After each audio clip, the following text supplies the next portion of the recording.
नमस्कार। आप सुन रहे हैं द गैंगस्टर सागा मोहब्बत पलों में मेरे साथ। पिछले एपिसोड में हुई थी, हाँ हाँ कान लगाइए। पिछले एपिसोड में हुई थी बातें, कुछ आँखों से तो कुछ हाथों से। छुआ था दो रूहों ने एक दूसरे को पहली बार। हाँ, वो पहली बार। ये पहली बार का एक दूसरे का हो जाना कितना सुकून देता है ना, कितना। जब आपकी दर्द भरी आहों को, आपकी दर्द भरी सिसकियों को कोई अपनी बाहों में थाम ले, वो पहली बार। तेज चलती सांसों को अपने लबों से छू के संभाल दे, वो पहली बार। बस दोनों ने एक दूसरे को इसी तरह पहली बार छुआ था। दोनों ने एक दूसरे के अधरों को पहली बार अपने अधरों से छुआ था। सिर्फ अधर छुए थे या रूह को भी छू लिया था, ये तो आप लोग बता सकते हैं कमेंट करके। तो पिछले एपिसोड को यहीं छोड़ देते हैं और हम आगे चलते हैं। अपने बेड पर लेटे थे, हाँ, एक दूजे के हाथ को थामे, एक दूजे की निगाहों को थामे हुए ये दोनों बहुत देर तक एक दूसरे की निगाहों में घोर लेने के बाद खामोशी तोड़ी थी कविशा ने। क्या नींद नहीं आ रही? कविशा ने दबे लफ्ज़ों में पूछा। अमाल ने धीरे से गर्दन को ना में हिला दिया। क्यों? ये दिल बहुत तेज धड़क रहा है। अपनी बात कहते हुए कविशा के हाथ को अमाल अपने थंब से सहला रही थी। क्यों? इसमें क्या है? कविशा ने पूछा। तुम, अमाल ने जवाब दिया था। तो फिर क्यों धड़क रहा है इतनी तेज? इन दोनों की नज़रों की डोर बराबर एक दूसरे से तनी हुई थी। ये सच है ना? ये सच है ना? कहीं तुम, बोलते हुए होठों पर हाथ रख दिए थे कविशा ने। ये सच है, सबसे बड़ा सच, क्या मैं तुम्हारे पास हूँ और साथ भी। कविशा के बोलों पर उसकी उंगलियों को चूम लिया था अमाल ने। क्यों? क्योंकि उसकी उंगलियां उसके होठों पर जो थीं, जिससे कविशा ने अपनी आँखों को बंद कर लिया था। कविशा ने आँखें खोली थी पलक उठाकर, अपना हाथ अमाल के हाथ में छुड़ाना चाहा था, मगर अमाल ने अपनी पकड़ को मजबूत किया हुआ था।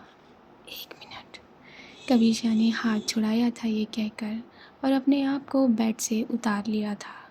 वो कदम लेके बेड को आधा घूम चुकी थी और अमाल के उस हाथ की तरफ गई थी जो खाली था और बाईं तरफ था। हाँ, उस साइड बेड की जगह थोड़ी सी कम ज़रूर थी। अमाल की नज़रें उठी थीं और कविशा की नज़रों ने ज़रा झुकाव लिया था। क्यों? एक दूजे को निहारने के लिए, एक दूसरे में बंध जाने के लिए। कविशा ने अपने आप को हल्का सा झुकाया था, अमाल के बाजू को फैलाकर उसका तकिया बनाने के लिए। हाँ, बना लिया था उसने उसके बाजू का तकिया, लेटकर अपना सर उस तकिया पर रख दिया था। लो, आ गई मैं इसके और करीब। कविशा ने अमाल के दिल पर अपनी इंडेक्स फिंगर्स को धंसा दिया था। अमाल ने मासूमियत वाली मुस्कान ली थी। भूल गई थी कि दूसरे हाथ को मूव करना नहीं था। हाँ, भूल गई थी वो। उसे उठाने लगी थी, उठाकर दोनों बाजुओं में भर लेना चाहती थी कविशा को, मगर वो दूसरा हाथ ज़्यादा उठा ही नहीं।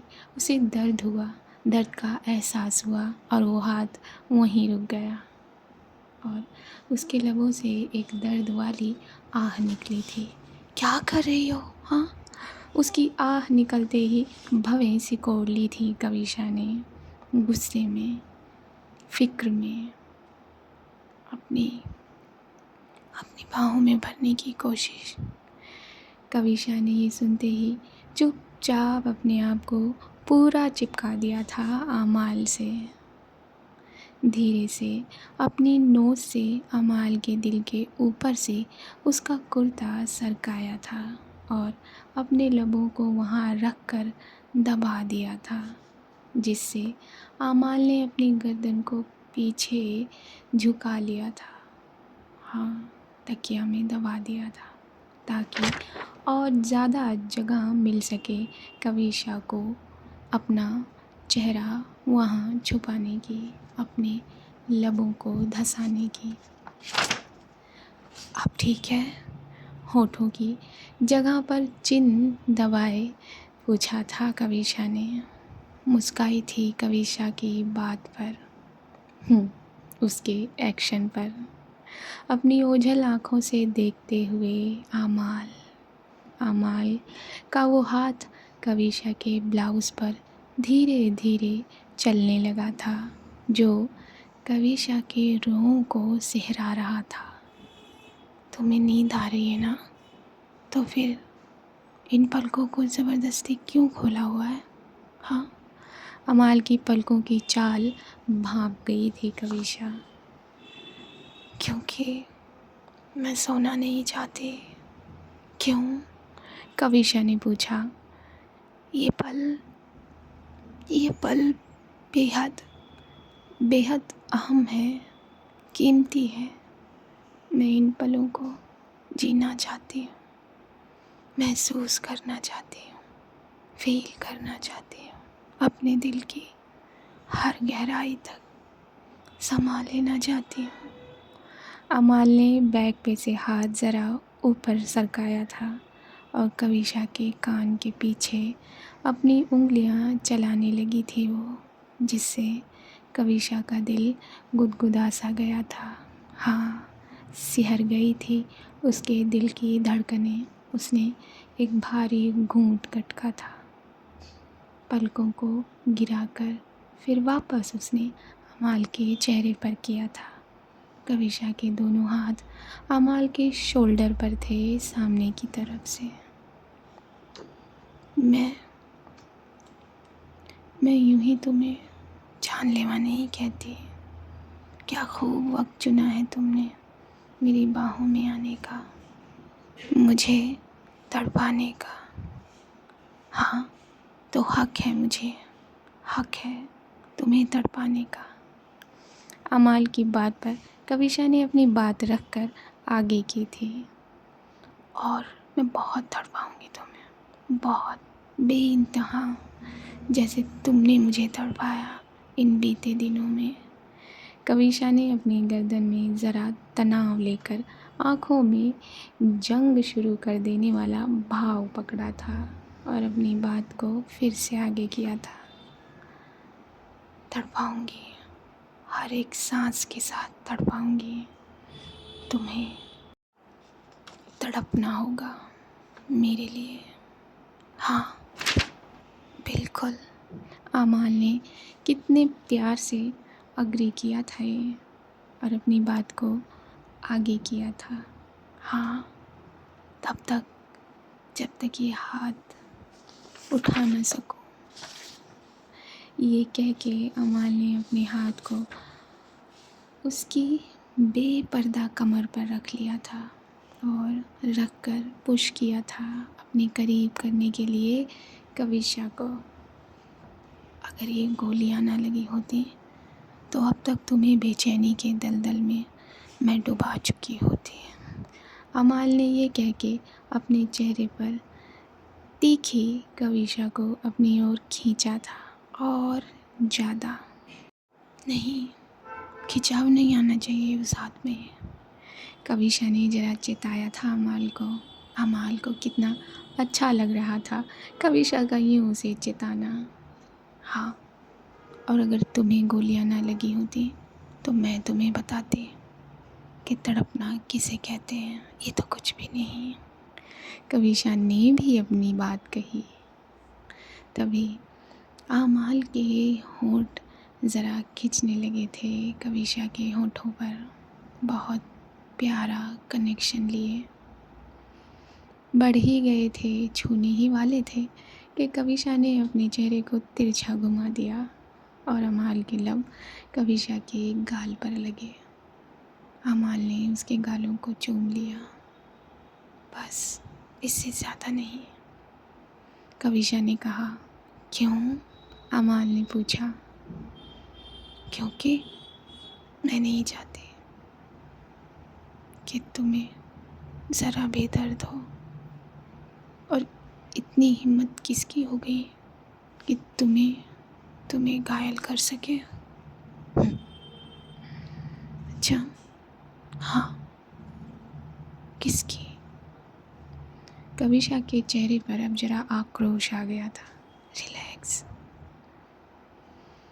ये धोखेबाजी से किया गया। अगर मुझे धोखा ना दिया होता तो मुझे ये गोलियां कभी नहीं लगती। लेकिन ये किसने किया? कविशा ने पूछा। अभी ये बताना, ये पूछना ज़रूरी है क्या? अपने थंब से अब कविशा का होंठ सहलाने लगी थी अमाल। बस, अब सो जाओ, आंखें ढप रही हैं तुम्हारी। क्यों उन्हें तनाव दे रही हो? तुम्हारा आराम करना बहुत ज़रूरी है। अच्छा, किसके लिए? अमाल ने पूछा। तुम्हारे लिए, तुम्हारी सेहत के लिए, मॉम के लिए, रूह के लिए, प्रिया, मम्मी, और फिर से पूछा था अमाल ने। और बोलो ना, और मेरे लिए?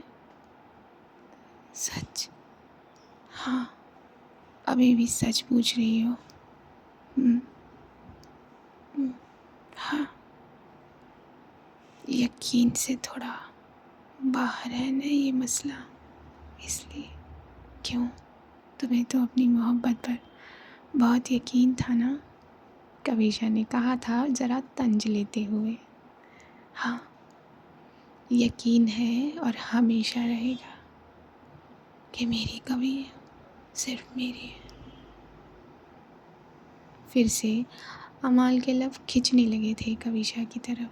कविशा का दिल तेज भाग रहा था, बहुत तेज। उसका जी चाह रहा था अमाल के लबों को पकड़कर वो काट ले, लेकिन उसने अपने आप को ज़रा बांधा हुआ था। नहीं, कहा ना मैंने, सो जाओ। ये कहकर कविशा ने अपनी हाथ की हथेली को अमाल की आंखों पर रख दिया था। Good night. और अपना माथा अमाल के होठों पर छुआया था। अमाल ने अपनी कविशा का माथा चूम लिया था और दोनों ने एक साथ आँखों को बंद किया था और नींद की आगोश में गुम हुए थे। सूर्य देवता तो नहीं रुकने वाले थे ना, वो तो अपने वक्त पर सर पर सवार हो ही जाएंगे। तो बस उन्होंने ज़रा अपना चढ़ाव लिया था और अपनी रोशनी इस कमरे में फैलाई थी। और सूर्यदेव के प्रकाश ने कविशा की आँखों से ज़रा संपर्क बना लिया था।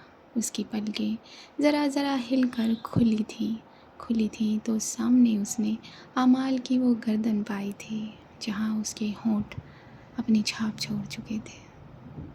हाँ, कविशा को भी ये ख्वाब सा लगा। उसने चारों तरफ देखा था अमाल की उस बाजू में ही, और फिर अपनी चेहरे को ज़रा ऊपर उठाकर उसने अमाल के चेहरे को देखा और वो शर्मा गई। शर्मा कर उसने वापस अपना चेहरा अमाल की गर्दन में धंसा लिया। क्या ये सच है? क्या क्या क्या मैं अमाल की बाहों में हूँ? हाँ, मैं अमाल की बाहों में ही तो हूँ। उसकी बदन में खुशी की लहर दौड़ी थी। वो रात कितनी भारी थी, बस इसी का एहसास उसके दिल को हुआ था। और उसने थोड़ी देर तक ऐसे ही अपने सर को अमाल की गर्दन में दबाए रखा था। थोड़ी देर में उसने धीरे से अपने आप को अमाल के बाजू से निकाला और उसके बाजू को सीधा किया, उसे ब्लैंकेट से कवर किया और उसके चेहरे को देखा था मुड़ के। वापस खींच लिए थे अमाल के चेहरे ने उसके कदम। बड़ी थी वो अमाल के चेहरे की तरफ। अपना हाथ उठाकर उसने अमाल के सर को सहलाया था। फिर देखे थे वो ज़ख्म। उसकी आंखें नम हो गई थी। माथा चूमा था यहाँ कविशा ने अमाल का। और फिर उसने अपने कदम बाथरूम की तरफ कर दिए थे। वो साड़ी में ही तो थी, साड़ी में ही वो अमाल के पास सोई थी। वो बाथरूम में गई थी। आईने के आगे उसने अपने आप को खड़ा किया था और देखा था अपना चेहरा। क्यों उसे ही आज उसका चेहरा अलग लग रहा था। खुशी क्यों उसकी आंखों में झलक रही थी, जो उसके दिल को बुदबुदा रही थी, गुदगुदा रही थी। क्यों? उसने धीरे से अपने उस गाल को छुआ जिस पर चूमा था अमाल ने। चूमा तो फिर होठों को भी था ना, तो फिर होठों को कैसे भूल जाती कविशा। उसने अपने होठों को भी हल्के हल्के हाथ लगाया था और जैसे जैसे वो राइट से लेफ़्ट की तरफ गई थी होठों पर, वैसे उतनी सी देर में ही वो पूरा किस उसकी आंखों के सामने आ गया था। उसने अपनी नज़रें आईने से निकाल ली थी और मुस्कुराकर वो नहाने चली गई थी। नहाकर उसने अपना वाइट रंग का सूट पहना था जिस पे गुलाबी कलर के फूल बनाए हुए थे। हाँ, आज भी उसकी जुल्फ़ें गीली थीं। पानी ज़रा टपक सा रहा था उसके बालों से और वो अपने दुपट्टे को अपने कंधे पर संभालते हुए उस आईने की तरफ बढ़ी थी। आकर बैठी थी आईने के सामने। तभी उसके कान में कुछ बोल पड़े थे। न झटको जुल्फ से पानी, ये मोती फूट जाएंगे, तुम्हारा कुछ न बिगड़ेगा, मगर दिल टूट जाएंगे। अपने बेड पर लेटे लेटे अपनी निगाहों में अपनी कविशा को भरे हुए अमाल ने ये लफ्ज़ ज़रा गुनगुनाए थे। वो दर्द में थी ना, हाँ, इसलिए सुर उसके ज़रा सटीक नहीं लगे। हाँ, ठीक तो लगे होंगे। पलट गई थी कविशा उसके बोलों पर, जैसे अमाल के कहे उन एक एक अक्षरों ने उसके दिल पर अपनी जगह बनाई हो। तुम क्यों उठ गई इतनी जल्दी? सो जाओ। सो जाऊंगी तो ये कैसे देखूंगी?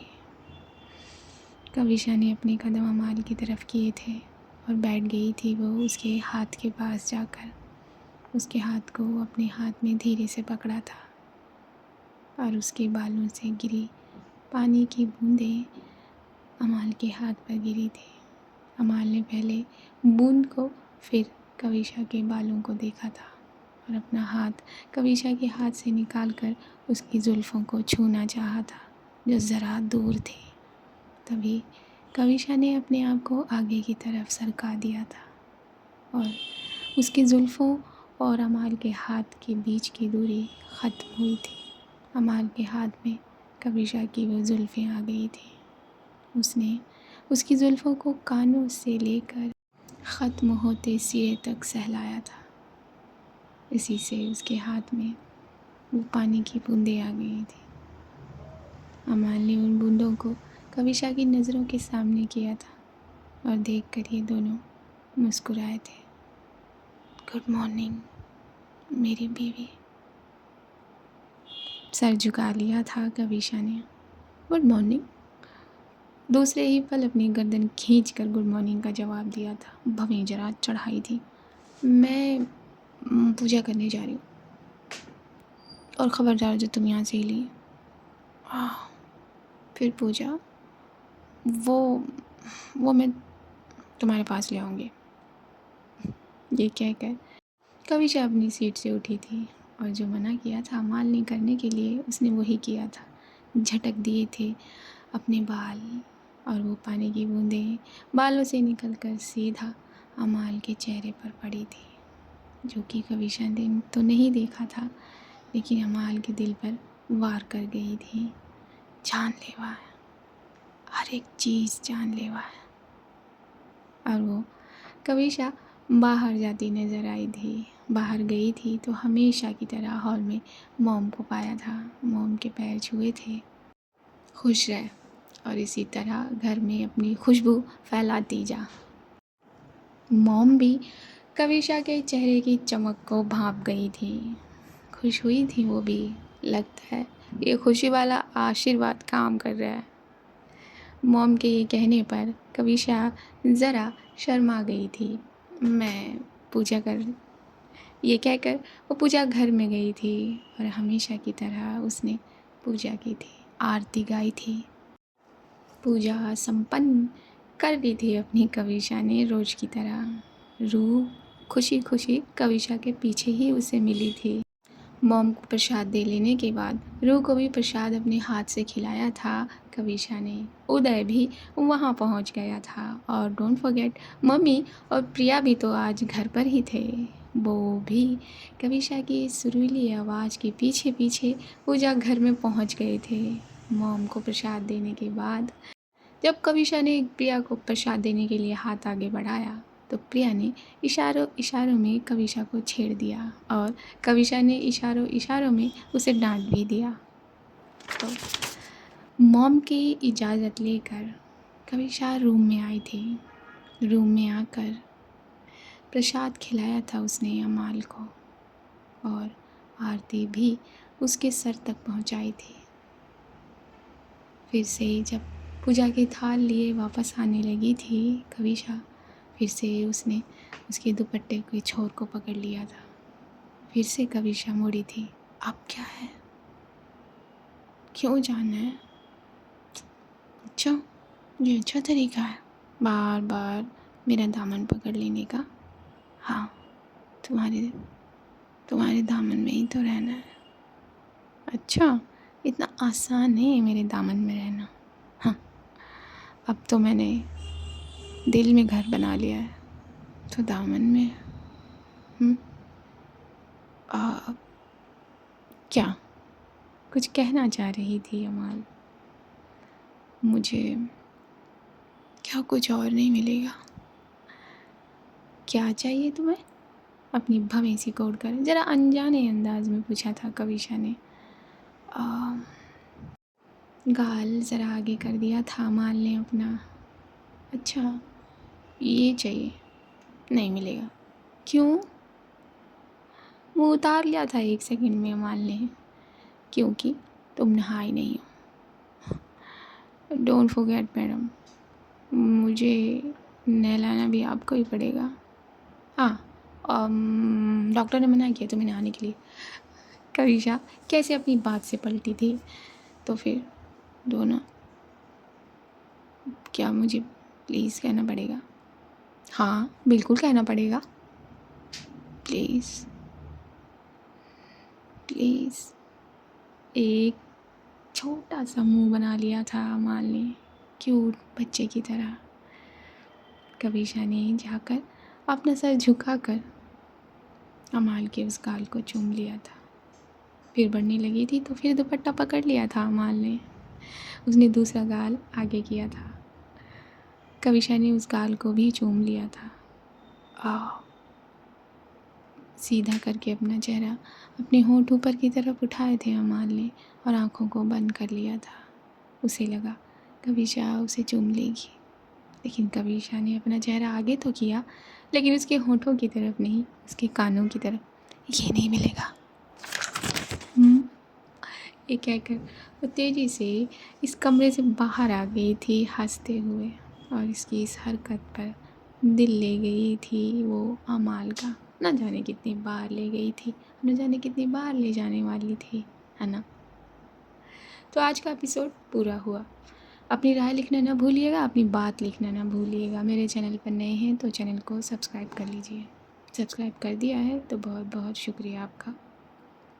और क्या ही कहूँ, आर ओनली लव पर आप अगर पुराने हैं तो इस चैनल पर भी पुराने हो जाइए। मैं आपको बता चुकी हूँ कई बार।